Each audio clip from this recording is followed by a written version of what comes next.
네, 오늘 방송은 아카데미 과학에서 2025년 9월 신규 부품을 추가해서 발매한 1대35 스케일 UH-1Y 베놈 헬리콥터 키트의 부품 다듬기 라이브 방송을 시작하도록 하겠습니다. 일단 늘 말씀드린 이야기입니다만 오늘 라이브 방송에서 주요 부품 위주로 다듬고 목공 옆을과 마스킹 테이프로 가조립할 예정이고요. 부품 다듬으면서 중간중간에 장단점을 이야기할 예정입니다. 뒷부분에서 총평을 내릴 예정이고 라이브 방송 끝나고 편집본이 올라갈 예정입니다. 편집본이 올라간다면 시간 관계상 짧게 편집해서 전체 공개로 업로드 하겠습니다. 당연히 편집본에서는 모든 내용을 넣을 수 없다는 점 다들 아시죠? 네, 영상기를 짧게 편집해야 되니까. 그래서 이 제품의 품질 관련 전체 내용이 궁금하신 분들은 라이브 본방 시간 엄수하시거나 쿠거 모델링 클럽 멤버십 가입하시고 라이브 방송 재시청하시면 되겠습니다. 저도 좀 후원해 주시면서요. 네. 자, 그래서 요 키트 음, 안녕하세요. 앵케키님 어서 오십시오. 2025년 9월에 이제 그 완전 신규명이 아니라 신규 부품 추가해서 나온 키트입니다. 신규 부품 추가해가지고 그래서 이렇게 보시면 이제 6년 전인 2019년 12월에 아카데미 과학이 1대35 스케일 AH1Z 바이퍼 요거를 완전 신규명으로 발매를 했었고요. 그리고 6년이 지난 올해 9월 달에 1대35 스케일 UH1의 벤옵을 신규 부품 추가해가지고 발매를 한 겁니다. 그래서 이게 좀 왜 완전 신규명이 아니냐라고 뭐 물으시는 분도 계실 텐데 그 바이퍼하고 실기체가 실제 헬리콥터가 공용하는 부품이 꽤 많아요. 공용하는 부품이 꽤 많아가지고 모형 메이커들이 바이퍼를 출시를 하면 베놈을 나중에 바리에이션을 하고 베놈을 출시하면 나중에 바이퍼를 출시할 수밖에 없는 상황입니다. 네, 데이터를 이제 어, 활용을 할 수가 있으니까. 네, 그래서 지금 아카데미는 2019년에 바이퍼를 먼저 발매했고 올해 베놈을 발매하면서 이제 마무리를 짓게 되는 거죠. 자, 그래서 사실 저는 여기 지금 바이퍼가 2019년 12월에 이제 완전 신고를 발매를 했잖아요. 그래서 후속으로 이 베놈이 금방 나올 줄 알았어요. 곧바로 나올 줄 알았는데 늦어도 한 1, 2년 안에 나올 줄 알았는데 몇 년입니까? 5년, 6년? 네, 이렇게 좀 걸렸습니다. 그리고 리테일 가격을 보시면 지금 35,000원에서 42,000원, 그래서 7,000원이 인상되었는데, 앞서 말씀드렸듯이 이제 UH1Y 베놈 재현을 위해서 신규로 추가한 부품이 상당히 많아요. 그래서 전체적인 부품 수가 AH1Z 바이퍼보다 많습니다. 그래서 가격이 올라갈 수밖에 없고 그동안 또 인플레이션도 있었고 자 그리고 음 제일 궁금해하시는 거 프로포션 일단 좋은데 하지만 좋은 부분 뭐 기수 캐노피 윈실드 동체 테일붐 등등 뭐 대부분의 이제 프로포션이 좋은데 일부 부분의 그 프로포션이 틀렸습니다. 네, 신규 부품도 있고 공용 부품도 있고 그래서 자세한 내용은 뒤에서 말씀드리겠습니다. 의외로 찾기 쉬운 부분이에요. 프로포션 틀린 부분은. 네, 약간 무른 편입니다. 재질이. 기존 키트 구입하신 분들, 뭐 최근에 그 1대144 PSI 그 키트 다듬어 보신 분이라면 이번에 베놈 키트를 다듬으실 때 좀 재질이 다르다고 느끼실 거예요. 네, 약간 다른 재질이고 아주 무른 편은 아닌데 무르긴 무려 저 예전 다른 키트보다는 재질이 무른 편입니다. 그래서 부품 두께가 두꺼운 곳은 부품이 쉽게 이제 휘어지지는 않을 텐데 부품 두께가 좀 얇은 곳은 조심을 하셔야 돼요. 그래서 이제 러너에서 부품을 떼어내서 부품을 다듬어 보시면 아트 나이프하고 사포에 쉽게 갈려내 나가는 재질은 분명합니다. 패널라인 리벳 샤프합니다. 플러스 리벳도 있고 마이너스 리벳도 있고 그래서 부품 보시면 마이너스 리벳보다는 플러스 리벳이 더 많이 찍혀 있습니다. 그리고 일부 리벳은 이 언더컷 때문에 뭉개지는 부분도 있습니다만 전체적으로 봤을 때는 샤프한 패널 라인과 리벳이 새겨져 있습니다. 요 패널 라인하고 리벳 요 상태도 이전에 발매했던 또 아카데미 키트랑 비교해 보면 또 좀 달라요. 베놈 쪽이 좀 더 샤프한 편입니다. 음, 음. 런너 게이트 잘 정돈이 되어 있습니다. 그래서 부품 다듬기가 좀 편하고요. 언더 게이트도 사용을 했습니다. 사출 상태를 보면 전반적으로 깔끔한 사출인데 지느러미가 조금씩 있고요. 많은 편은 아닙니다만 지느러미 좀 있고 그리고 일부 부품 좀 휘어진 부분이 좀 있어요. 동체 기수라든지 상부 라인, 또 기수 하부 부품 등이 조금씩 휘어졌어요.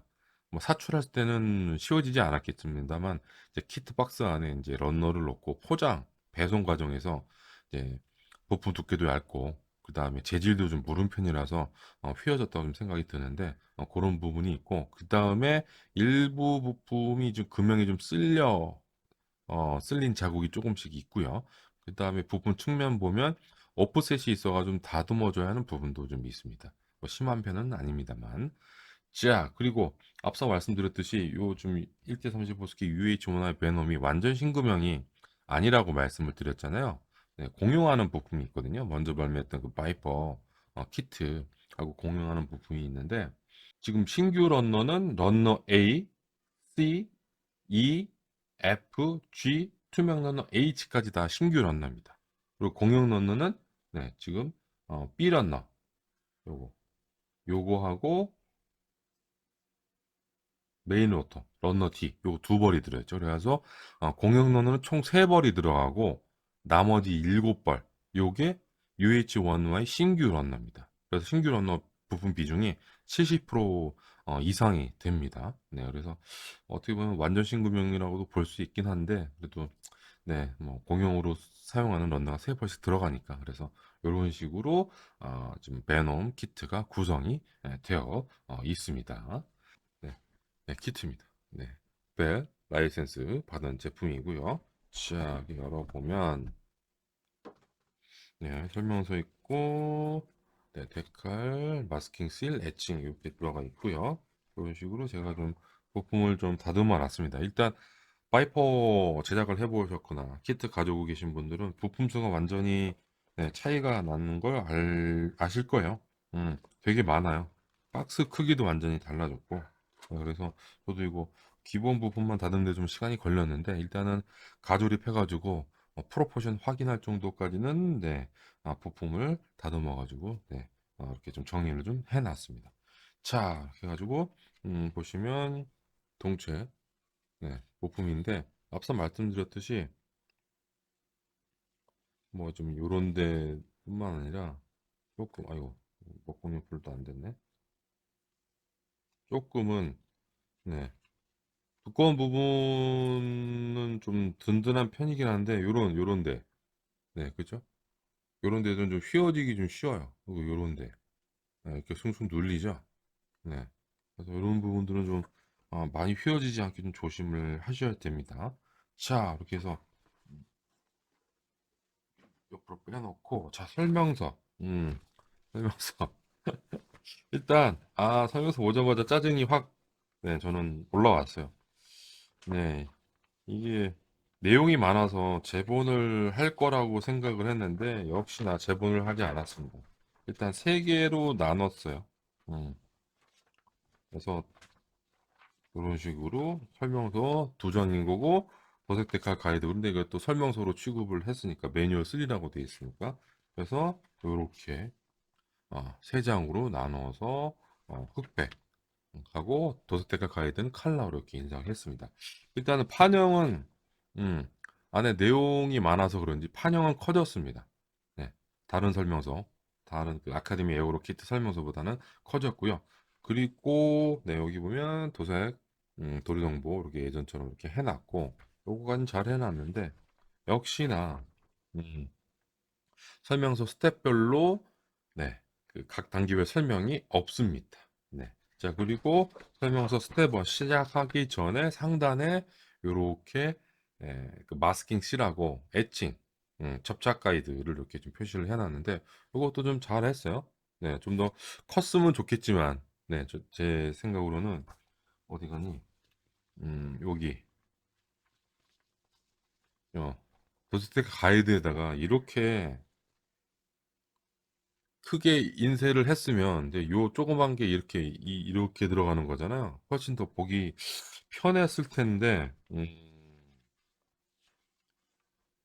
왠지 저는 여기에 이게 여기에 들어가야 되는데 여기에 들어갈 공간 하나 네, 그거를 줄여서 이쪽으로 우겨 넣은 것 같아요. 네, 지금까지 아카데미 에어로 설명서 중에 이 마스킹씨라고 애칭 가이드가 첫 번째 시작하는 거 보신 적 있으신가요? 전 처음인 것 같은데? 그래서 좀 놀랐습니다. 갑자기, 뭐야, 이게 봤는데. 근데 이거는 이쪽에 들어가야 되는 게 아닌가, 넓게.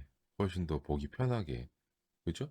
네, 이것도 뭐 단가를 줄인 거겠죠? 아무튼, 이렇게 돼 있고, 그 다음에 여기 좀 의문인 게, 여기에 선택이라고 되어 있어요, 옵션. 이거를 왜 썼을까요? 이게, 뭐, 안 쓰시는 분도 계시겠습니다만, 음, 쓰는 쪽으로, 네, 해야 되는 게 아닌가?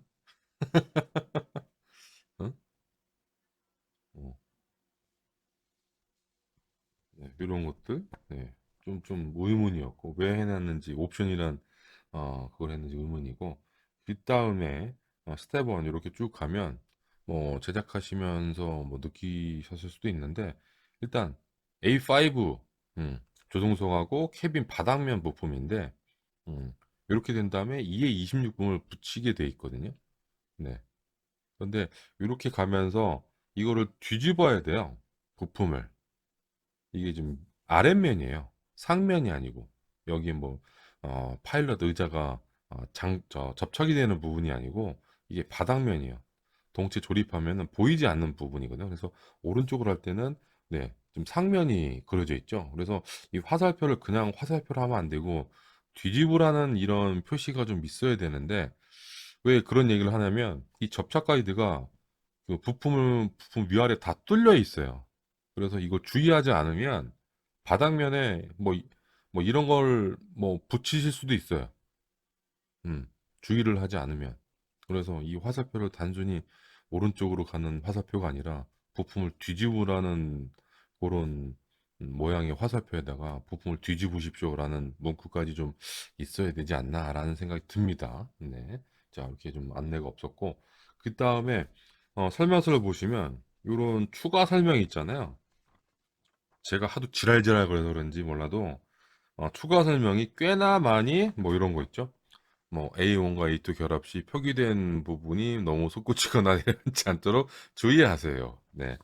어, 그리고 여러 가지 예, 좀 도움이 될 만한 추가 설명이 더 들어가서 이런 건좀 좋다고 보는데 그죠? 뭐 좋다고 보는데 그래도 좀 부족해요. 음, 다른 메이커 잘 나가는 메이커의 설명서보다는 좀 보충 설명이 좀 부족합니다. 보충 설명 아직까지는. 네. 그리고 옵션 부품 뭐 선택하기 전에 추가 설명도 없어요. 네. 추가 설명도 없어요. 여기 보시면 갑자기 스텝 2 뭐 이렇게 돼 있고 여기서 이렇게 의자, 케빈 시트 하고 뭔가 박스 같은 걸 조립을 하는데 그죠? 이것도 옵션이란 말이야. 그죠? 그래가지고 이런 식으로 뭐 의자하고 요거를 설치를 할 건지 의자만 설치할 건지 자, 이 모일 때 이거를 하냐인 거지. 특히 뭐 의자만 달려 있을 수 있죠. 기본 세팅이. 근데 이건 뭐냐인 거지. 이거에 대한 설명이 없어요. 그러니까 이 부품을 다듬을 때 여기서 나는 어떤 옵션을 선택할지를 결정하도록 정보를 줘야 되는데 이 정보가 아예 없고 고민하게 만들어. 이게 뭐에 쓰는 물건인 건지 모르잖아. 일반인들. 뒤쪽으로 가야 이게 탄창, 애뮤니션 박스라는 걸 압니다. 뒤쪽으로 가야. 스텝 18. 요 정도까지 와야 좀 전에 그 네모난 박스가 뭐에 쓰는 물건인지를 그냥 대략적으로 유추할 수가 있어요. 여기까지 제작하셔도 모르실 수도 있어요. 일반인들은. 응? 왜? 여기 뭐 이거 할 때는 뭐 여기다가 뭐 접착이 되어 있어야 하는 이런 설명이 없어. 응? 이 무장을 달 때는 이 무장을 달 때는 여기 좀 필요하다. 응? 어디 갔니? 여기 좀 필요하다라는 설명이 설명서에 아무것도 없어요. 어, 그죠? 응. 그런 것들. 그런 것들이 없습니다. 네. 그냥 케빈 시티 중에서 그냥 선택하라. 네. 자, 그리고 그다음에 설명서 쭉 오다 보면 또 오는 게 있는데 아마 제작하신 분들은 바로 아실 거예요. 키트만 가지고 계신 분들은 모르실 것 같은데 일단 이 키트 안에는 폴리캡이 없습니다. 폴리캡? 그 건담 키트, SF 키트에 들어가는 그런 폴리캡이 없어요. 자, 그런데 제작을 쭉 해가지고 스텝 10 정도에 오면 기수 부품이 이렇게 좀 나눠져 있거든요. 그래서 C의 16하고 G의 12 부품이 이렇게 있는데 이렇게 봤을 때는 이게 잘 몰랐는데 부품을 다듬고 이제 가조립을 해보니까 이 G의 12 요 부품이 폴리캡으로 되어 있어야 돼요. 근데 지금 이거 일반적인 인젝션 부품으로 되어 있습니다. 음. 그러니까 폴리캡을 빠지지 않게 C의 16 부품이 이제 막아주는 거죠. 그죠? 그리고 요 밑에 이제 플리어 포드를 달아가지고 이렇게 하는 건데 설계자 의도는 이 플리어 포드를 고정이 아니라 각도를 조절할 수 있도록 해가지고 요거를 이렇게 좀 설계한 것 같거든요. G의 12하고 C의 16을. 그런데 막상 제품은 이건 폴리캡이 아니어가지고 이걸 어떻게 G12하고 그 플리어 포드 접착 가이드만 어떻게 접착을 할 수가 있을까? 네, 저는 가조립은 안 했습니다만 폴리캡이었다면 좀 빠듯하게 들어가면서 플리어 포드가 빠지지 않고 각도를 조절할 수 있도록. 그래서 혹시라도 집에 다른 요 정도 사이즈의 폴리캡이 있으신 분은 G의 12 부품을 쓰지 말고 폴리캡을 넣어서 한번 그 밑에 플리어 포드를 한번 끼워 보십시오. 접착 가이드가 이게 제대로 들어가는지 빠지지 않을 정도만 되면 되거든요. 무게가 그렇게 무겁지 않으니까. 그래서 요거 요렇게 돼 있고 여기 보면 뭐 접착제 금지라고 되어 있는데 글쎄요. 스냅핏으로 설계를 했나? 스냅핏보다는 그냥 폴리캡으로 설계를 해서 넣어주는 게 더 좋았을 것 같은데 아카데미도 폴리캡이 있었던 거로 기억하는데 글쎄요. 하여튼 이렇게 좀 되어 있습니다. 설명서만 봤을 때는. 그다음에 스텝 18 다시 와서 지금 무장이 여러 개가 있거든요. 베놈은 그 캐빈 옆쪽에다가 기관총하고 로켓포드, 그다음에 연료 탱크도 달 수가 있는데 뭐 여러 가지 마운트에다가 무장을 이제 조립하는 건데 어떤 무장을 조립하는지에 대한 설명이 없어요. 음. 이거 만든 사람은 알고 있어서 안 적은 건가? 만든 사람도 몰라서 안 적은 건가? 그 H1Z 바이퍼는 메인 로터를 이제 이렇게 펼친 상태로밖에 안 되는데 베놈은 이렇게 접은 상태 부품까지 들어가 있습니다. 그리고 뒤쪽에 보면 접은 상태일 때 요거를 수납할 수 있는 이런 부품들도 들어 있고요. 음, 이렇게 좀 들어 있습니다. 그래서 바이퍼하고 최대 큰 차이점이 이거라고 할 수 있겠죠. 또 도색 테칼 가이드 음, 일단 한 장이고 네, 칼라 인쇄 이렇게 좀 해놨습니다. 일단은 그 베놈 설명서 판형이 커지니까 이 도세테카 가이드에 그려져 있는 그 도면 크기도 덩달아 커졌습니다. 그런데 개인적으로는 저는 좀 더 커졌으면 하는 바람이에요. 네, 좀 더 커졌으면 하는 바람이. 이거는 이번 키트에서만 이렇게 커진 걸 거고 아마 다음번 뭐 어떤 뭐 비행기 키트가 나올지 모르겠습니다만 설명서 판형도 줄어들 거고 줄어든 김에 도면 크기도 줄어들 겁니다. 네.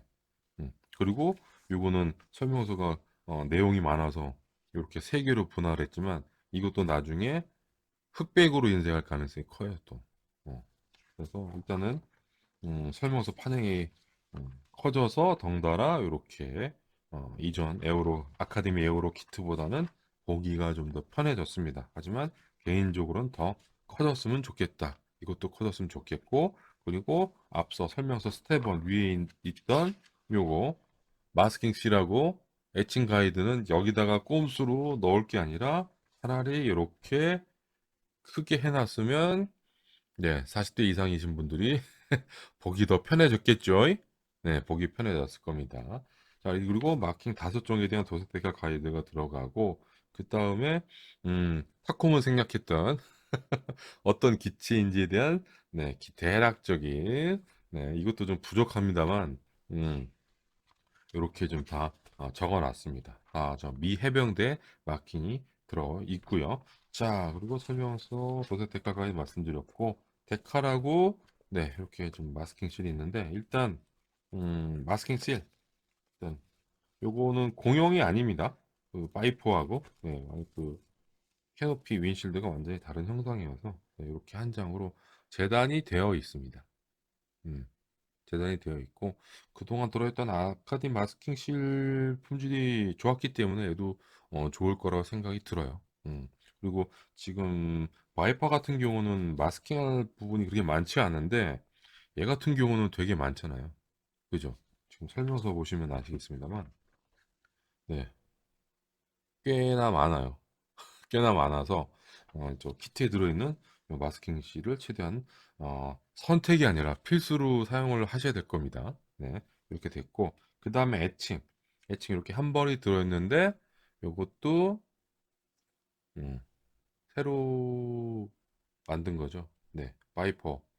물론 바이퍼 키트에 들어가는 공용 부품에 들어가는 그 애칭 그 데이터를 또 쓰긴 썼을 텐데 네, 이렇게 해서 바이퍼형으로 새로 만든 애칭, 그릴 애칭이 있습니다. 그런데 여기서 좀 빠진 게 있어요. 좀 이따가 동체 쪽 말씀을 드릴게요. 두 개가 빠졌는데 그거를 데칼로 교체를 했더라고요. 데칼로. 자, 이렇게 됐고 그다음에 데칼을 보면 이렇게 한 장으로 들어 있습니다. 총 5장의 마킹, 미해병대 마킹이 들어 있고요. 음, 인쇄는 카르토그라프에서 인쇄해서 인쇄 품질 좋고 기본적인 데이터 데칼 들어있고 그다음 여기 보면 네, 전방 계기판에 멀티펑션 디스플레이 데칼도 들어 있습니다. 네, 그래서 요거 그대로 사용하시면 괜찮을 것 같아요. 네, 그냥 국내 인쇄 데칼이면 조금 그랬을 텐데 음, 카르토그라프 인쇄 데칼이어가지고 네. 네, UH-1I 네, 베놈 노즈입니다. 스텝 10을 보시면 네, 음, 동체 조립한 다음에 노즐을 이렇게 접착하게 되어 있는데 이렇게 지금 CA36, CA24 두 개 부품으로 이게 좀 분할을 해놨고요. 그 다음에 이 노즐 부분에 있는 길쭉하게 나온 피터 튜브 네, 요것도 분할을 했습니다. 자, 그런데 일단은 지난번 번개 라이브 때도 잠깐 말씀드렸었는데 이 노즐 하부 네, 기수 노즐 하부 요거 CA24 요 부품인 거죠. 요 밑에 부분 네, 이 끝부분 네, 요 부분 두께가 상대적으로 얇아가지고 이게 바깥쪽으로 휘어지기가 좀 쉽더라고요. 뭐 안쪽으로도 뭐 휘어지기도 쉽긴 한데 자 그래서 지금 요거를 가조립하면서 봤더니 접착 가이드 설계를 지금하고 좀 반대로 제작을 했다면 네 이건 C24 부품의 끝이 이게 노즐 상부 C36 부분 접착 그 가이드에 이제 네, 지탱을 하면서 바깥쪽으로 벌어지지 않을 것 같았는데 지금 좀 설계되어 있는 접착 가이드는 요 노즐 상부 부품 접착 가이드가 안쪽으로 이렇게 보이시나요? 요거 여기 좀 홈이 있고 여기 튀어나온 부분이 있잖아요. 여기 상부 쪽 접착 가이드고 하부 쪽은 네, 바깥쪽이 튀어나와 있고 안쪽이 이렇게 내려가 있습니다. 그래서 어, 노즈 하부 이 부품 끝부분이 안쪽으로는 더 못 들어가는데 바깥쪽으로는 금방 이렇게 벌어져요. 얘처럼. 음. 그래서 이거를 접착 가이드를 위아래로 뒤바꿨으면 네. 바깥쪽으로 휘어지려는 걸 얘가 노즈 상부가 잡아줄 수가 있어가지고 이 끝 깔끔하게 이 부분을 접착할 수 있었을 것 같은데 네, 그게 좀 제대로 접착면이 힘을 받지 못해서 그대로 이제 벌어지는 상황이 되고요. 그 다음에 밑에 보면 이런 측면 요런데 여기까지는 이제 플러스 리벳이 잘 나오다가 이렇게 완전히 뭉개져 버리는 언더컷 때문에 이쪽은 아예 저 리벳이 없죠. 여기까지는 있다가 네, 요런 거 네, 반대편도 마찬가지고 네, 여기까지는 리벳이 있다가 조금씩 뭉개지다가 이제 없죠. 여기도 쭈루루루룩 다 있어야 되는데 언더컷 때문에 이제 생략이 되어 있어서 그래서 지금 제가 목공용 풀로 이제 가조립을 했습니다만 이거를 그 두 개로 나누지 않고 노즈 부품을 두 개로 나누지 않고 차라리 슬라이드 금형을 사용해서 통짜로 사출을 했다면 음, 이 노즈 부분의 좌우끝 부분이 휘어질 위험도 없고 네, 언더컷 때문에 뭉개지는 세부 디테일이 많이 줄어들 것으로 예상을 하는데 지금의 부품 분할은 좀 아쉽습니다. 아쉬운 부품 설계입니다. 네. 자, 그리고 앞서 말씀드렸듯이 요거 요것도 지금 목공기풀로 세팅해 놓은 상태예요. C16하고 G12. 요거는 폴리캡으로 넣어줬어야 되는데 그냥 일반 인젝션 부품으로 넣어줬다. 음. 그리고 여기에 플리어 포드 플러스 접착 가이드가 들어가도록 되어 있는데 설명서에는 또 접착제 쓰지 말라고 되어 있죠. 왜냐하면 설계자 의도는 이걸 플리어 포드를 빙글빙글 돌아가도록 음, 하고 싶었는데 그렇다면 폴리캡을 넣어줘야 되는데 폴리캡을 넣어주지 않았습니다. 네. 네. 자, 그리고 플리어 포드 그것도 플리어 포드에 또 신경을 많이 썼어요. 플리어 포드 요거죠? 네, FLIR. 네, Forward Looking Infrared System. 그래가지고 요 기수 바로 여기 노즈 아래쪽에 있는 건데 일단 투명 부품이 들어갔고요. 총 8개의 부품으로 재현을 했습니다. 자, 그래서 그 폴리캡을 넣어주지 않아서 네, 폴리캡을 넣어주지 않아서 조금 좀 그렇다. 그래서 여분의 폴리캡이 있다면 한번 맞춰 보시고 여기 안쪽에 맞춰 보시고 그다음에 여기 접착 가이드랑 한번 맞춰 보시고 들어간다면 네, 그 폴리캡을 쓰시는 게 좋을 것 같습니다. 자, 그리고 기 동체 화면에 요게 있거든요. 음, 요것도 지금 옵션 부품을 넣어줬습니다. 여기 이제 Retractable Landing Search Light입니다. 그래서 수납할 수 있는 서치 라이트 그리고 어, 요거 뭐야 선택 부품이 있고 투명 부품도 들어가 있고요. 그래서 꽤나 좀 신경을 쓴 키트라고 생각이 돼요. 네. 조종석 바스터브 죠? 네, 바닥면 조종석하고 캐빈 바닥면 해가지고 한 번에 이렇게 뽑았습니다. 이렇게 이렇게. 그래서 스텝 1에서 제가 이거 이렇게 되어 있는데 이걸 뒤집으라는 얘기가 무슨 얘기인지 아시죠? 접착 가이드가 다 빵빵빵빵 뚫려 있고 이게 꼭 그렇게 이질적인 느낌이 아니에요. 밀핀 자국이 되게 심하게 돼 있으면은 이게 바닥면이라고 또 생각할 수 있는데 이게 모르고 위에다가 꼽을 수도 있습니다. 네, 조심하셔야 되고 요게 네, 원래 윗면 네, 윗면 부품. 그래서 요거 부품 한 개로 재현을 했고 요 디테일도 좋습니다. 디테일도 좋고 자, 그리고 그 여기 안에 들어가는 내부 재현 부품의 세부 디테일과 또 조립성이 또 괜찮아요. 조립성이 좋습니다. 일부 부품은 접착 가이드가 좀 빠듯하게 좀 들어가는 경우가 있는데 그거는 접착 가이드를 조금 선보여 주시면 좋을 것 같고 내부 인테리어 부분들도 있고요. 그리고 접합성성 포인트가 좀 있긴 있어요. 한 번에 뽑아내긴 좀 그래서 그런 것도 있고 근데 구멍을 뚫어야 하는 부분도 있는데 네, 직경 몇 밀리로 뚫어야 되는지 그런 표시 아직까지 없죠. 네, 이런 것도 없고 자, 그다음에 여기서 조금 힘든 게 뭐냐면 요 케빈 시트 제가 가조립을 해보니까 요거 기다란 거 F5하고 F6 부품을 여기다가 깔끔하게 붙이는 게 힘들어요. 요거만 붙이면 상관이 없는데 F5하고 F6 이 각도 접착 각도가 틀어지면 나중에 여기에 붙일 때 또 접착 가이드가 안 맞습니다. 그래서 좀 생각을 해보니까 이 요 F5하고 F6를 이 의자에 먼저 붙이지 말고 여기다가 먼저 붙이는 게 더 낫지 않나라는 생각이 들어요. 이 어긋나지 않게 접착 가이드 어긋나지 않게 붙인 다음에 나중에 시트를 붙이는 게 그게 더 깔끔할 것 같아요. 깔끔할 것 같아요. 바닥면 부품에 어, 조종사하고 코파일럿 시트를 이렇게 좀 세팅을 했습니다. 원래 의도는 원래 여기다 목공유 플로 가드립을 하고 빼려고 했는데 요 바닥면에 더 들어가는 부품 한두 개가 되게 타이트하게 들어가더라고요. 목공용 풀을 발랐는데. 그래서 어쩔 수 없이 그냥 이 상태로 세팅을 해버렸습니다. 네, 그래서, 어, 왜 이렇게 했냐면 설명서대로 이 파일럿 시트도 이렇게 돼 있거든요. 네, 여기까지는 괜찮아요. 근데 여기서부터가 문제입니다.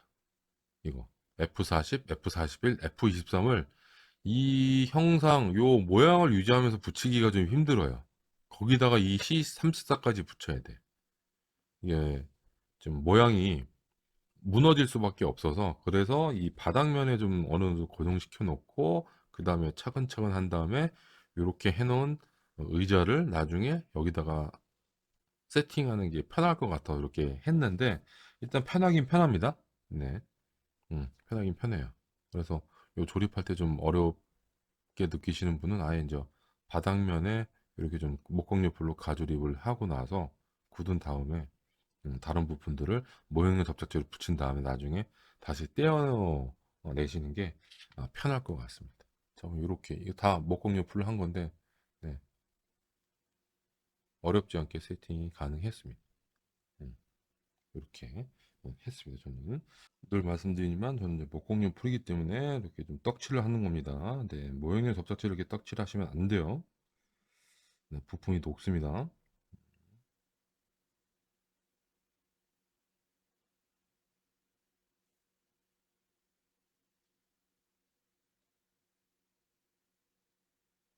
왜 또 안 들어가냐?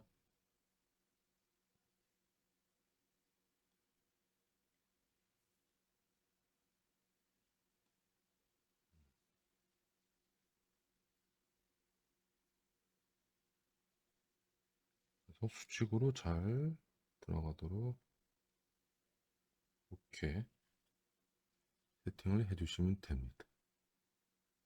나중에 뭐 이런 부분도 접합선 수정을 해야 될 것 같기는 해요. 네. 시기 사진을 좀 보셔야 될 것 같고 그런 부분들은 트랜스미션 격벽 부품이 이렇게 있는데 이제 설명서 순서대로 이렇게 조리를 하면 이것도 좀 모양을 갖추기가 좀 힘들어요. 그래서 어차피 이거 큰 문제가 되는 부품이 아니니까 요 있죠 A3번 이 A3번 부품에 먼저 세팅을 하시는 게 깔끔하게 조립을 할 수가 있습니다. A3번. 음, 훨씬 더 쉽습니다. 이 부분에다가. 음, 그러니까 이거를 이렇게 해놓고 이렇게 한 다음에 이렇게 놓은 상태에서 여기에 뭘 의자를 붙이고 나서 이거를 여기다가 하라는 거잖아요. 설명서 지정대로라면. 그잖아요. 이거 힘들어요. 이 모양 디귿자형 유지 자체가 힘들어요. 왜냐하면 여기 안쪽에 뭐 여기는 접착 가이드가 되게 튼튼한 것 같지만 이렇게 딱 한번 가조립해 보면 이 안쪽에는 아무것도 없어요. 반대편에 응? 이게 안쪽으로 들어간다. 이 지지할 수 있는 접착 가이드가 있다면은 설명서 순서대로 조립하면 돼요. 근데 그게 없기 때문에 그런 것들도 조금 저는 많이 부족하다고 네, 보여집니다. 네, 그래서 가조립을 해보니까 네, 요거는 네, A3번 부품에 먼저 여기다가 이렇게 네, 지금 접착하기가 좀 빠듯하게 들어가는데 이렇게 해놓고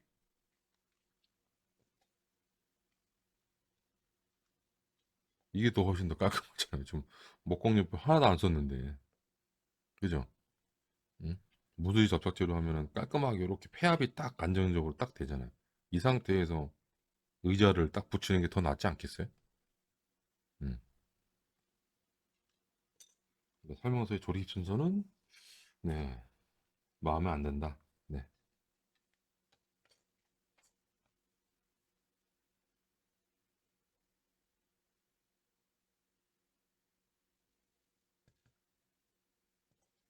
음.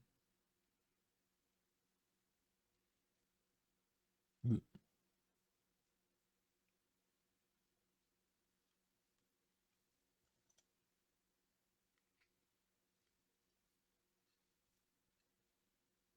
음. 이렇게 됐고 여기에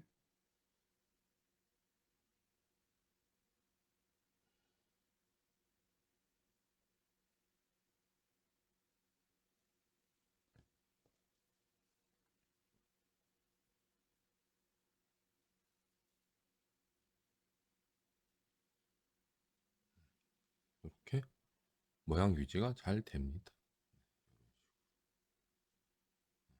전방기와 글레어 실드 이렇게 되어 있는데 지금 보시면 센터 콘솔도 있고 어, 여기 보면은 뭐 F63, C7, C6, F46 이렇게 좀 되어 있는데 이게 지금 실기는 이게 파이프가 아니라 주름관처럼 되어 있더라고요.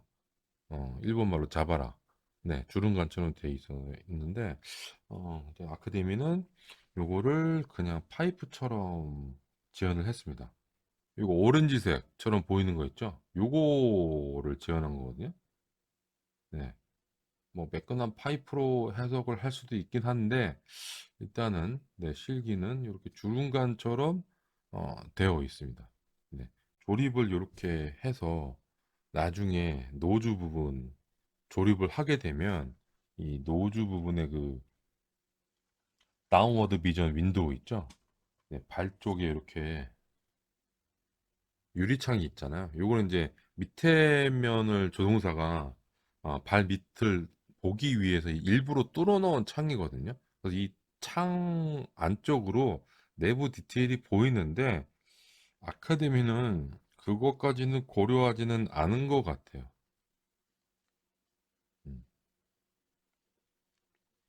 음, 조립을 하게 되면 좀 이따 이제 그 전방 계기판하고 센터 콘솔 가조립한 다음에 또 보겠지만 구멍이 뻥 뚫려 있습니다.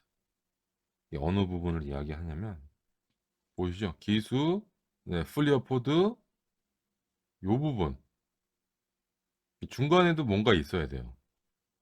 근데 얼마 전에 신규명 신규 부품 추가해서 발매한 그 중국의 트럼페터도 1대 35 스케일 UH1Y 베놈이 있거든요. 걔네들은 비슷하게라도 또 재현을 해놨어. 음. 물론 세부 디테일을 살리려면 이런 건 뭐 3D 프린터로 출력을 해야 되겠지만 아카데미는 이 부분이 아예 없습니다. 그냥 구멍이 뻥 뚫려 있어요. 격벽 부품도 없어. 음. 네, 없습니다. 예. 그냥 요거로 퉁친 거예요. 그냥 이거로 퉁친 거. 네, 이 위쪽이 없어요. 위쪽이. 네. 그리고 천정, 요 스위치, 요 부분도 있어요. 음. 데칼은 요 전방 계기판에 저 멀티펑션 디스플레이 데칼만 들어 있고요. 그래서 꼼꼼하게 칠해 주시면 되는데 앞서 말씀드렸듯이 그런 부분이 네, 조금 그렇다라고 보시면 될 것 같습니다. 음. 음. 이렇게 됐고요. 여기에 이제 전방 계기판이 올라가는데 그거는 좀 이따 붙이고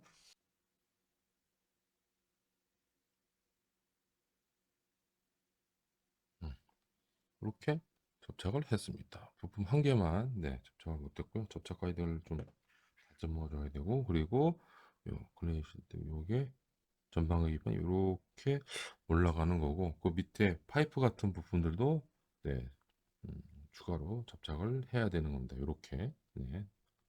전방 계기판하고 클리어 실드도 잘 접착을 해야 돼요. 그 얘기는 뭐냐면 센터 콘솔도 들뜨지 않게 접착을 해야 되고 왜냐하면 나중에 요 캐노피 부품 있잖아요. 그 실드 부품이 여기에 딱 맞게 돼 있더라고요. 그래서 이 높낮이가 좀 달라지면 나중에 그 캐노피 붙일 때 문제가 좀 생길 가능성이 커요. 일단 뭐 기수 노즈 부품도 잘 붙여야 되겠습니다만, 네. 간섭이 생기면 안 됩니다. 간섭이. 그래서 들뜨지 않게 딱 이렇게 붙여주시면 됩니다. 그리고 파일럿 시트하고 캐빈 시트의 그 시트 벨트 애칭은 없고 키트에 또 그 벨트 시트 벨트 데칼도 없고요. 있으면 좋았을 텐데 이렇게 이렇게 들어가는 거거든요.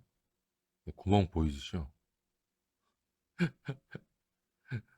이 부분, 이 부분. 근데 여기 이제 실기는 막혀 있다. 그리고 여러 가지 배선류가 좀 보인다. 그래서 글쎄요, 여기에 부품 두 개만 설계를 해서 여기 네, 했으면 딱 좋았을 텐데 그게 좀 아쉽습니다. 네, 제 입장에서는 네. 좀 아카데미 요 베놈은 캐빈 도어가 다 분할이 되어 있고 이렇게 외피하고 내피가 다 분할이 되어 있습니다. 지금 파일럿 도어인데 파일럿 도어도 외피하고 내피가 다 분할이 되어 있고, 그다음에 앞쪽에 있는 그 조그만 캐빈 도어도 이렇게 외피하고 내피가 분할이 되어 있습니다. 이거 되게 잘했습니다. 아무래도 수축 제어 때문에 그런 것 같고, 부품이 두꺼워지면 그 다음에 투명 부품 접착을 조금 용이하게 좀 깔끔하게 접착하기 위해서, 그래서 두 개로 분할을 한 것 같아요. 이렇게 분할을 하면 투명 부품을 안쪽에 접착을 해야 되잖아요. 이 접착 가이드 가 좀 안 보이고, 이걸 통짜로 한 상태에서 투명 부품을 접착한다 치면 깔끔하게 접착하기가, 그죠? 누구는 깔끔하게 접착할 수 있습니다. 누구는 접착하다가 한쪽이 들어갈 수도 있고 한쪽이 바깥쪽으로 나올 수도 있고, 그죠? 좀 힘든데, 네, 그거를 깔끔하게 해결할 수 있는 방법으로, 프레임도 두껍고 하니까, 그래서 외피 내피로 분할을 했습니다. 근데 요거는 잘했습니다. 네, 디테일도 다 플러스 립에 이런 거 다 살려놨고요. 뭐 아쉬운 점은 뭐 파일럿 도 같은 경우는 여기 음, 이렇게 해가지고 이렇게 조립하면은 일단은 밀핀 자국이 조금씩 네 바깥으로 보이기는 해요.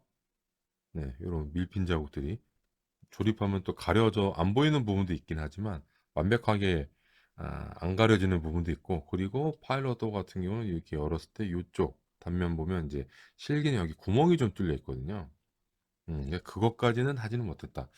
이거 네, 이거는 그냥 여러분들이 핀바이스하고 아트나이프로 그냥 뚫어주시면 될 것 같아요. 네, 네. 음, 이렇게 된 거를 이제 여기서 이렇게 이렇게 붙이면 되는 거예요. 음, 이렇게 좀 해놓은 상태죠. 네, 상태에서 여기서 끝이 아니고 천장. 여기 이제 몇 가지 부품이 들어가는데 이걸 뒤집어서 이렇게 올리거든요. 그래서 접착 가이드가 하나, 둘, 셋, 넷, 다 6군데가 있습니다. 그래서 여기에 좀 제대로 맞아야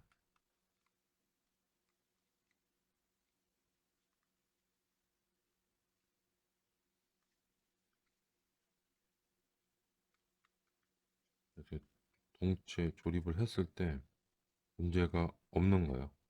음, 이렇게 위아래로 틈이 없어야 되고, 네, 여기도 잘 맞고, 여기도 맞고, 여기도 맞아야 됩니다. 네, 이게 안 맞으면 나중에 동체에 낄 때, 좌우 동체 조립을 할 때 문제가 발생할 수밖에 없어요. 네, 이런 식으로 됩니다. 네. 음, 이렇게 되고, 그 다음에 제가 근데 이런 데 구멍이 뚫려 있는데 원래 실기가 이렇게 구멍이 뚫려 있는지는 모르겠어요. 음, 그렇게 되어 있고, 요거를 일단 이 상태에서 음, 넣었을 때 앞서 말씀드렸듯이 뒤쪽으로, 네, 네, 더 이상 안 가도록 바짝 당겨가지고 붙이셔야 이 앞부분 나중에 노주 조립할 때 문제가 네, 발생하지 않습니다. 그리고 요 기준점이 요 밑에 있는 부품도 네, 제대로, 여기 좀 제대로 안 되면 이렇게 되겠죠. 이렇게 되면 안 돼요.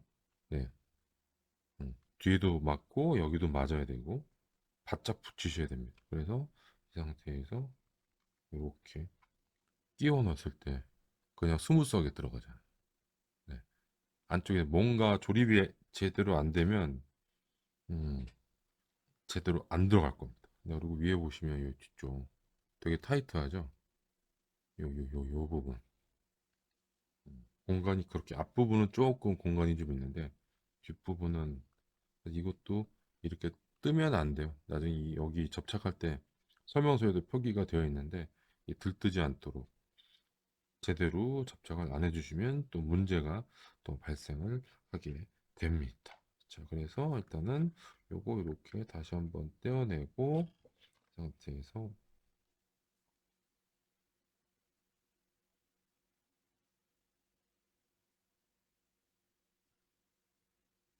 목공용 풀을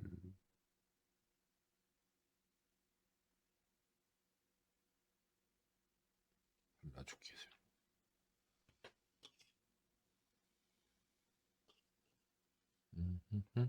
시작합니다.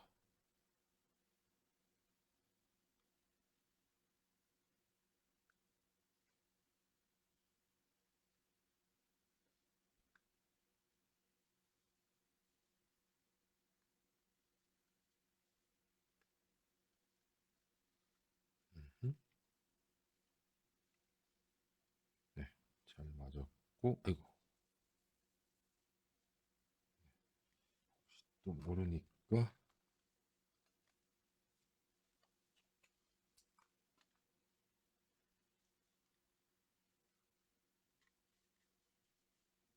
이렇게. 음. 처음 조립하시는 분은 이 상태로 놔두지 마시고, 봉제 안쪽에, 그냥 끼워놔 두세요. 이게 또 벌어질 수도 있거든요. 본인이 잘 붙였다고 생각할 수도 있지만, 접착제가 완전히 굳을 때까지, 네, 이렇게, 음, 이렇게 놔두시는 것도 괜찮아요. 네. 그럼 안쪽 부품이 어긋나지 않도록 잡아주니까 동체 외피가 네, 이것도 괜찮은 방법 중에 하나입니다. 그래서 나중에 네, 다시 이렇게 빼내면 되는 거니까 네, 전혀 문제가 없죠.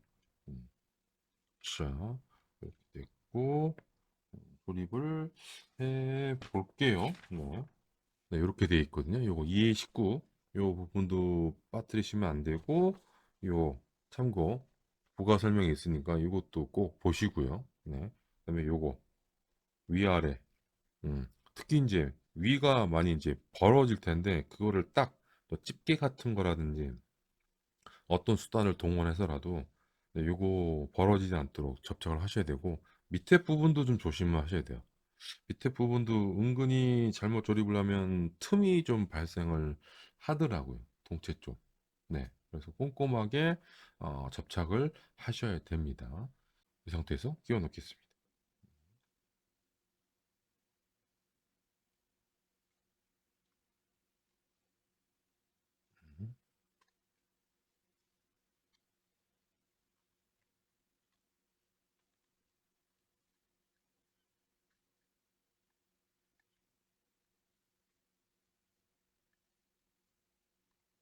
음, 여기 계속 윗부분이 좀 벌어지죠. 이쪽에 엔진 나셀을 붙여야 되니까 벌어지지 않도록 네. 집게 같은 거로 좀 잡아 주십시오. 밑에도 좀 벌어져요. 음, 좀 위에보다는 밑에가 더 좀 그런데 그런 거 있죠. 그래서 안쪽에 프라판 같은 걸로 좀 덧대 주셔가지고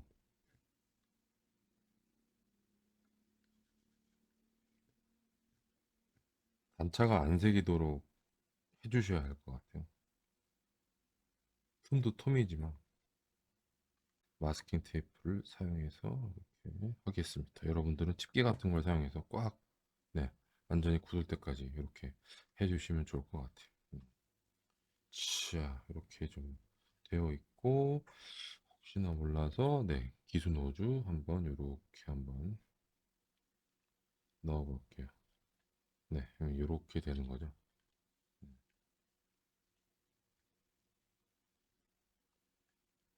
네, 이쪽은 잘 맞으니까. 네.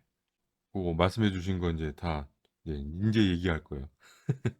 자, 그래서 동체 조립할 때까지는 괜찮았는데 문제가 이제 이 테일붐이 있잖아요. 테일붐. 테일붐 쪽 무게가 좀 꽤 나간 데다가 그다음에 엔진 나셀 이렇게 좀 설계돼 있고 가운데 아무것도 없어요. 여기 보시면 이 뒤쪽은 다 비어 있잖아요. 중간에 뭔가 지지하는 부품이 없어서 네, 이렇게 낭창낭창 거리거든요. 이 부분이. 네. 그래서 좀 이따가 이제 지금 이제 할 텐데 에어 인테이크하고 엔진 나셀 부품을 하다 보면 여기 부분에 은근히 신경을 많이 쓰셔야 될 겁니다. 틈하고 단자가 많이 발생을 해요. 그래서 가조립을 정말 많이 하셔야 될 것 같고 게다가 이제 프라판으로 접착 가이드를 보강을 해가지고 틈하고 단차가 안 생기도록 미연에 좀 사전 작업을 해주셔야 되고, 그 다음에 좀 이따가 말씀드리겠습니다만, 테일봄이 무게가 많이 나가잖아요. 테일 로터까지 붙이면 무게가 많이 나가는데, 접착면 가이드 설계가 되게 부실하게 돼 있어요. 예전에 좀 며칠 전에 했던 번개 라이브 때도 말씀드렸는데, 왜 이렇게 했는지 모르겠어요. 그게 AH1Z 바이퍼에서도 그대로 이어지는 문제거든요. 제 개인적인 생각으로는 이 가운데 요 부품이 낭창낭창 거리는 거라든지, 그 다음에 여기 좌우에 엔진 나셀을 접착해야 되는 거니까, 그거를 지지를 해주면서 접착 가이드 역할을 하는 부분이 가운데 들어가고, 요 끝부분에 좀 더 튼튼한 접착 가이드가 있었다면, 모든 면에서 한 번에 해결할 수가 있는데, 그게 좀 전혀 안 돼 있어가지고, 접착면 보강을 되게 많이 해주셔야 돼요. 그래서 잘못하다가 이제 테일보만 잡고 딱 드는 순간 여기 뽀각할 수도 있고, 어, 네, 제가 가조리 해보니까 그런 문제가 있더라고요. 네, 그래서 그런 거, 네, 말씀을 드리도록 하겠습니다. 자, 여기 보면 스텝 11에 보면 이제 좌우 인테이크하고 엔진 넷사이를 접촉하고 되어 있는데, 에어 인테이크 덕트까지 이렇게 좀 되어 있습니다. 그래서 요거를 조립을 해보면, 일단 에어 인테이크 덕트는 접합소 수정을 하셔야 돼요. 깔끔하게. 어디 갔냐? 제가 하나 이렇게 했는데, 그리고 요것도 한번 조립을 해 보니까, 아, 이거 조립 순서를 이렇게 해야 되겠구나라는 생각이 들더라고요. 네.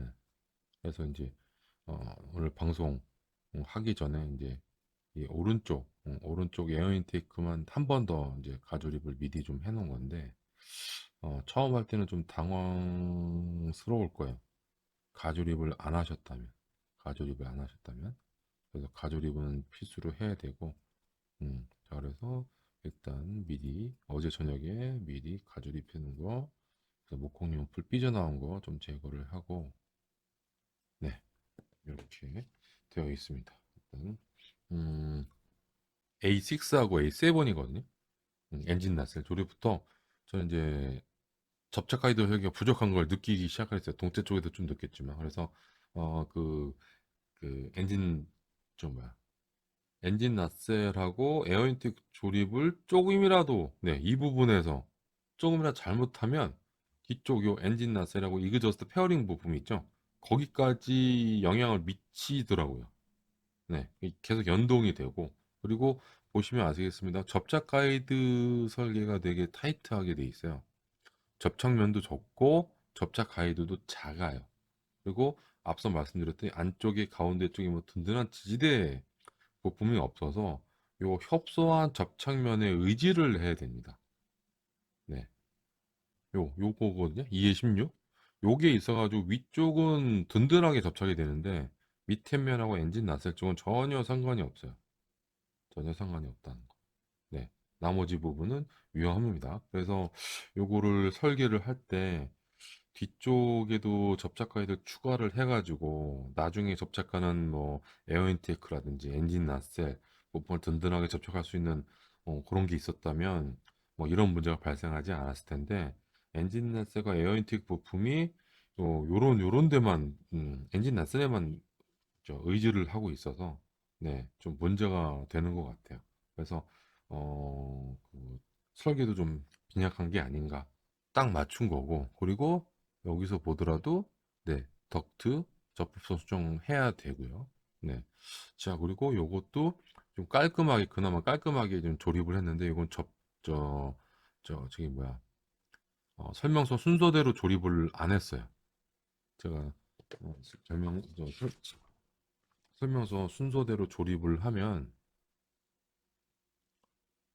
깔끔하게 안 돼요. 설명서 순서대로라면 덕트를 먼저 접착을 하고, 이 덕트를 2에56 부품에 접착을 한 다음에 여기 앞부분 2에51 부품에 끼우라고 되어 있잖아요. 저는 덕트를 조립을 하고 요거를 2에56에 접착한 게 아니라 2에57에 먼저 끼웠습니다. 앞부분을 먼저 맞추고 그 다음에 2에56을 끼워야 좀 깔끔하게 좀 조립이 되더라고요. 예. 그런 문제가 좀 있었고요.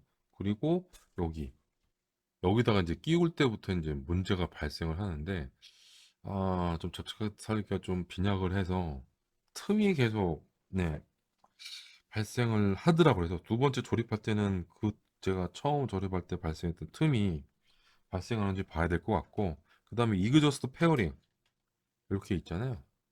여기 이제 엔진 배기구 부품을 네, 공용으로 쓰는 걸 여기다 끼워야 되는데 저는 이 부품 측면에 이렇게 홈을 파놓은 거는 접착 가이드 하라고 해놓은 거 아닌가? 그래서 맨 처음에 저는 여기 들어가는 건가? 네, 아니 여기 접착 가이드 때문에 여기 볼록 튀어나와 있으니까 여기 이게 이렇게 들어가는 건가 봤는데 아예 안 들어가요. 네, 이렇게 들어가요.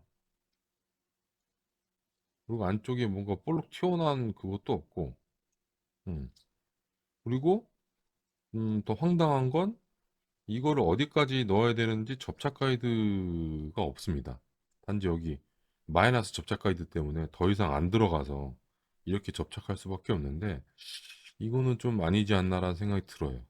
그리고 또 처음에 이 부품 다듬기를 잘 안 하시는 분들은 또 곤란한 상황이 발생하는데 이 부품의 이 측면, 야 이거죠.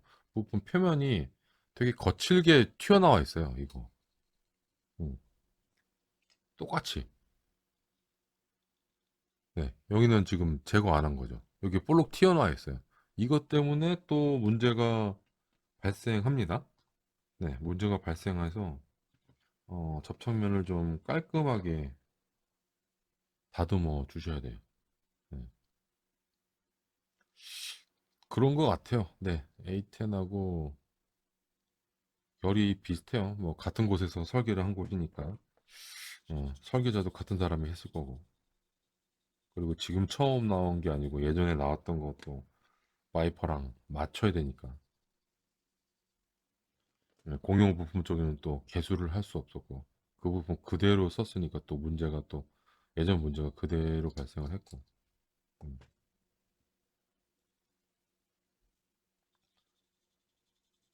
좋은 부분도 좋아 보이는데 이상한 부분도 되게 이상하고 그러니까 아카데미가 A급이 될 수가 없는 게 그런 것 때문에 그런 거예요.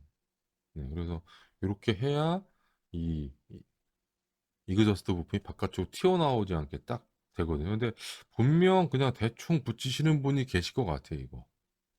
그래서 그러지 말라고 여 뒤쪽에 접착 가이드를 조그만 거라도 뭐 위아래로 여기 이 부품에도 있었다면 좋은데 전혀 그런 게 없잖아요. 음. 그러면 잘못하면 여기는 딱 맞는데 여기는 더 안쪽으로 더 들어가게 되거든요. 이렇게 쏠려가지고 여기까지 잡아줄 수 있는 접착 가이드가 있어야 되는데 그게 없다. 그게 없다. 그리고 이런 부품들 접착면도 네, 기본적으로 발매품을 고려한 건지 아니면 특정 업체에서 발매품을 발매할 건지는 모르겠습니다만 이쪽 안쪽 설계가 아예 없어요. 음, 음. 그래서 이쪽 접착 가이드 설계는 좀 부실한 게 아니란 생각이 들고 거기에 맞춰서 얘가 지금 낭창낭창 거리가 얘가 움직이면 안 되거든. 음.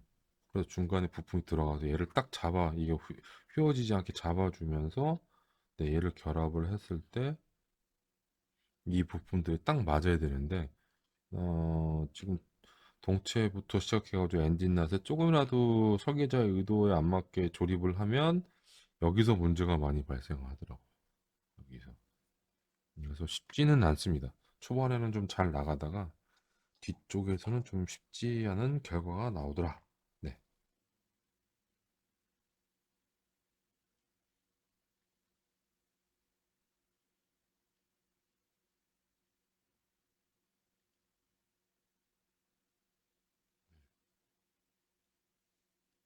약간 좀 부품이 좀 앞부분이 좀 휘어져 있어서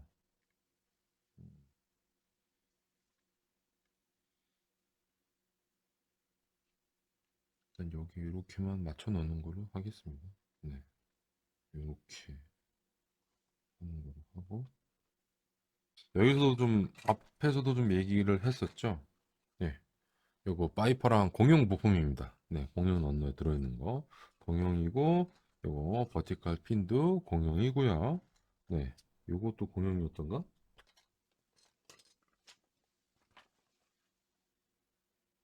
언더 쥐면 뭐지?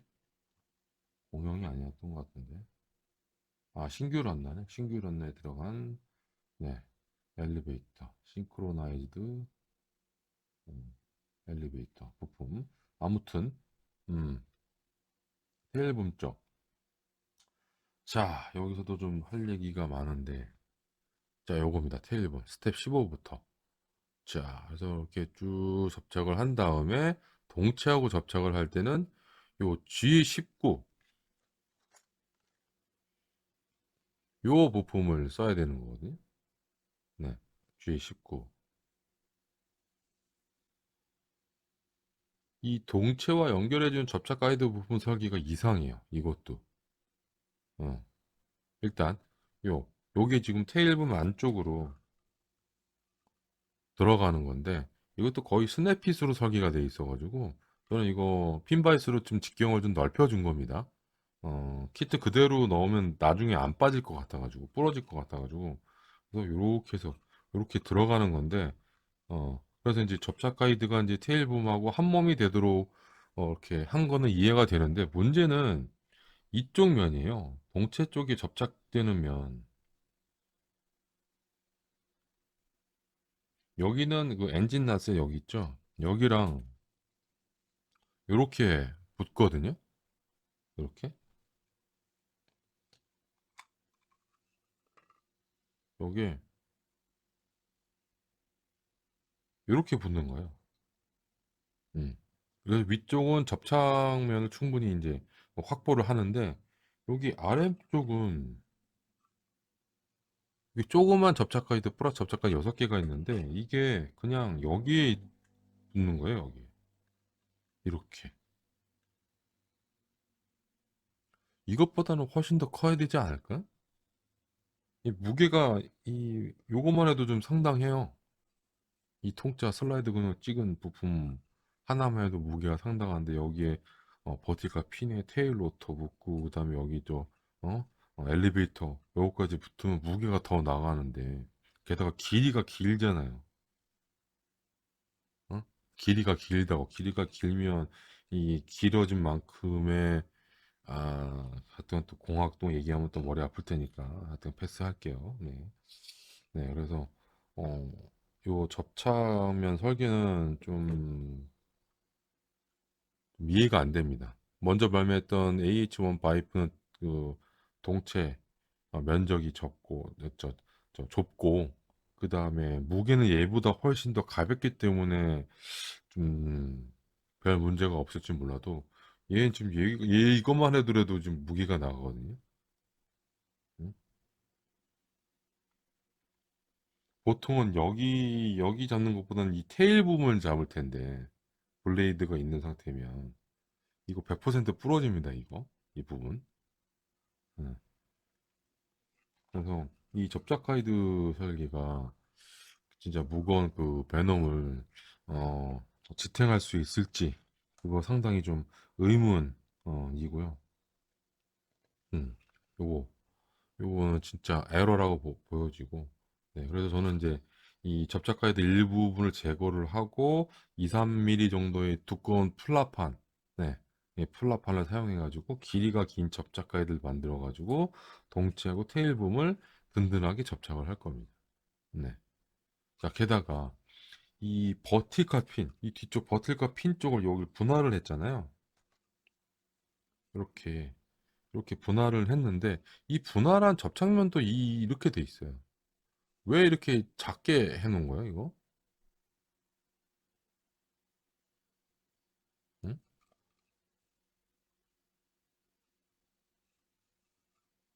작게 할 필요 없거든요. 여기도 부실해요. 네.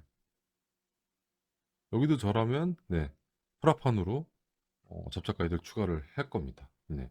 앞서 또 얘기한 거 또 말씀드리면 요걸 든든하게 접착을 하려면 이 부분 접착 가이드뿐만 아니라 이 엔진 나셀하고 동체 후부 쪽 요거까지 다 튼튼하게 지탱할 수 있는 안쪽에 뭔가 설계가 되어 있어야 돼요.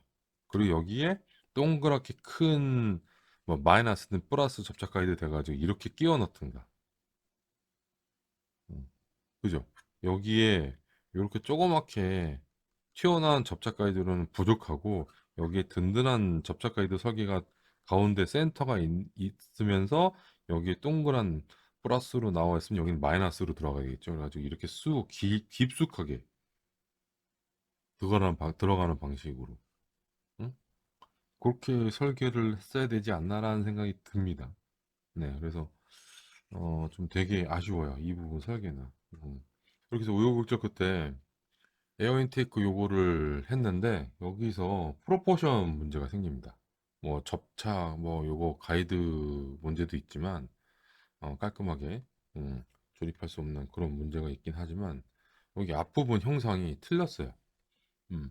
에어 인테이크 단면 형상 오류입니다. 실기는 요 가로폭이 좀 더 넓거든요. 근데 아카데미는 가로폭이 약간 짧아요.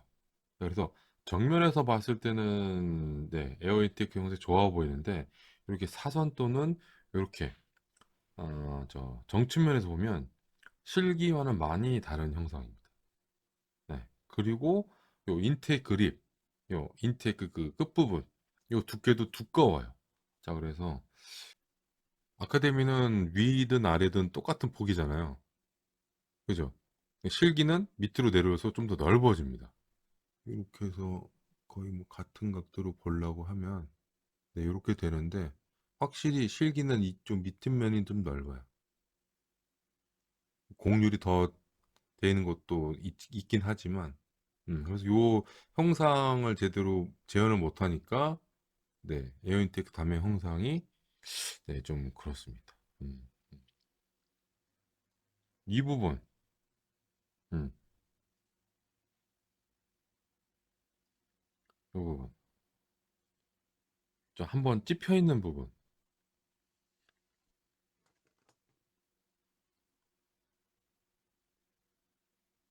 좀 짧아요 아카데미는. 지금 요거 네모난 거 있죠? 실기는 요 뒤쪽으로 좀 더 찝혀 있는데 아카데미는 좀 짧습니다. 이 테일러터 블레이드는 다 분할이 돼 있어요. 네, 그래서 슬라이드 금형을 사용해가지고 안쪽에 구멍을 뚫어준 형태로 이제 사출을 해가지고 수축도 제어하면서 접착면 확보를 하는데 일단 여기서 조금 불안했던 부분이 이 테일러터 부품을 붙였을 때 이 제대로 안 맞는 느낌이 들어가지고 한동안 붙였다 뗐다를 반복을 했었는데 어느 부분이냐면 바로 요겁니다. 스텝 20에 뭐 이런 거 D38, D37 이런 것들은 잘 맞아요. 이게 문제가 아니라 아, 테일 블레이드를 조립하는 끼워 넣는 이 축이 되는 부분이잖아. 요거 G4하고 G5인데 이게 접착 가이드 설계가 좀 이상해서 그런지 뭔가 딱 그 자리에 들어간다는 느낌이 없어요. 음. 그래서 잘못 조립하면 각도가 되게 틀어질 가능성이 크니까 요거 각도 90도로 유지할 수 있도록 완전히 굳은 다음에 블레이드를 끼우시는 게 좋습니다. 이 조금이라도 모형의 접착제가 굳지 않은 상태에서 블레이드를 끼우면 휘어져요. 블레이드가 조금씩. 그래서 요거 G4하고 G5 요거를 제작을 접착을 잘해야 블레이드도 이쁘게 십자로 형상이 되고 그 다음에 요거 G28 요것도 깔끔하게 요렇게 접착을 할 수가 있습니다. 음, 살살 씌놓고 요거 여기다가 이렇게 끼워 놓고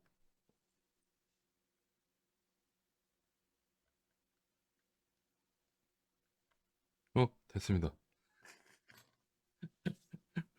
네, 이 상태로 빨리 사진 찍을게요. 어? 찰칵, 찰칵,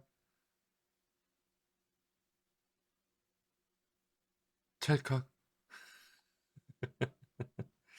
응? 어, 어쩔 수 없어요. 이게 무게가 무거워서 테일붐 쪽이, 음, 테일붐 쪽이 무게가 무거워서 계속 접착제가 완전히 굳기 전까지. 모형료 접착제도 마찬가지일 겁니다. 예. 완전히 굳을 때까지는 이렇게 좀 세워 놓으셔야 돼요. 세워 놓으셔야 돼요. 어쩔 수 없어. 예. 그냥 필수야, 필수. 접착 가이드 설계가 이렇게 멜랑꼬리하게 되어 있기 때문에 예. 일단 좌우 구분을 위한 접착 가이드 설계가 되어 있고 전체적인 조립성은 좋은 편이지만 조립해야 할 부분이 있습니다. 네. 음, 스텝 1부터는 이제 기분 좋게 조립이 잘 되지만 뒤로 갈수록 함정 포인트가 있어서 조심해야 되고요. 그다음에 일부분 접착 가이드 설계가 다소라고 적어놨으면 저 개인적으로는 매우 아쉽습니다. 네. 좀 더 튼튼하게 설계를 했다면 안전하게 쉽게 조립이 가능한데 아, 보강을 좀 해줘야 되는 상황이고 그다음에 또 일부분 그 부품 끝이 좀 휘어져 있는 것도 좀 있었고 그리고 접착 면적 음, 안정적으로 접착할 수 있는 접착 가이드 설계 이렇게 좀 부재, 네, 좀 부족하다. 네, 그래서 큰 무기 힘을 받을 수 있는 접착 가이드 설계가 아니다는 거고요. 그리고 공용 부품, 그러니까 AH1Z 바이퍼 공용 부품에서도 나타나는 동일한 현상이 되겠습니다. 네. 프로포션은 네, 앞서서 말씀드렸듯이 어, 케빈 동체 쪽은 괜찮아요. 네. 그쪽 부분은 괜찮은데 엔진 나슬 인테이크, 에어 인테이크, 그다음에 수직미, 네, 그쪽이 좀 집중이 되어 있습니다.